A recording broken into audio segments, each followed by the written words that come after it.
मुझे वॾो साईं अतीक शाह, मुझे बाइट जो लश्कर खान, मुझे सोट हुसाम खान, रेस शेर, अदो उमैर, अदो रशीद, चाचो असांजो गुलाम नबी आसलो, सभिनि खे अस्सलाम वालेकुम जी वठो। माशाल्लाह ॻाल्हियूं घणियूं आहिनि, चवंदासीं चंड सितारो, ये चंड भी ॾींदा, ये सितारा भी ॾींदा, तीर इंशाअल्लाह ताला असां वटि हिते हूंदो, रहंदो, रहियो आहे, अॻिते बि रहंदो इंशाअल्लाह।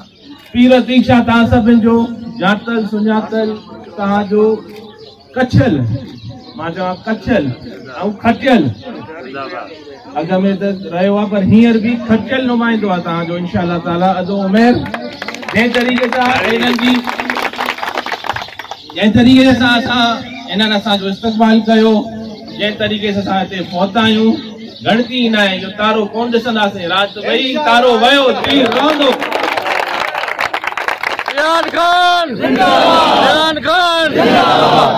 बाक़ी तव्हां सभिनि खे हिकिड़ी सुठी ॻाल्हि बि ॿुधायां, इहो रस्तो ॾिठोसीं, तकलीफ़ूं बिल्कुलु तव्हां ॿाहिरनि खे आहिनि।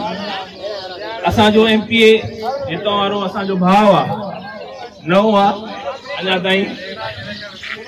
MNA साहब, पीपल्स पार्टी तव्हां सभिनि जी, असांजी सभिनि जी ख़ुशनसीबी आहे।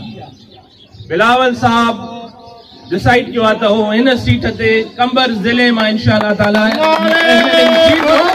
पाकिस्तान जो वज़ीर आज़म चूंडबो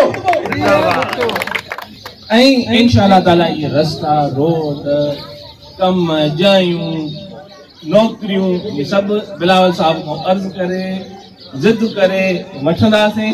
गैस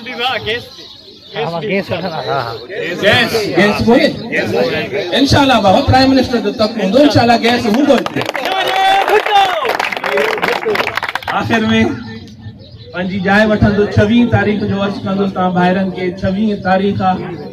खटियल आहिनि असांजा दोस्त, बाक़ाइदे खटियल आहिनि, पर उन्हनि खे इहा शिकस्त ॾियणी आहे त सुभाणे को पीपल्स पार्टी साम्हूं को जुरत न करे त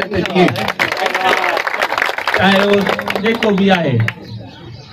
हर को भाव आहे असांजो, सियासत आहे। पाकिस्तान पीपल्स पार्टी जो कंबर शदादपुर गढ़ आहे, किलो आहे सॼे सिंध में। मां चवां सॼे पाकिस्तान में पाकिस्तान पीपल्स पार्टी जहिड़ो कंबर जो ज़िलो आहे अहिड़ो कोन्हे।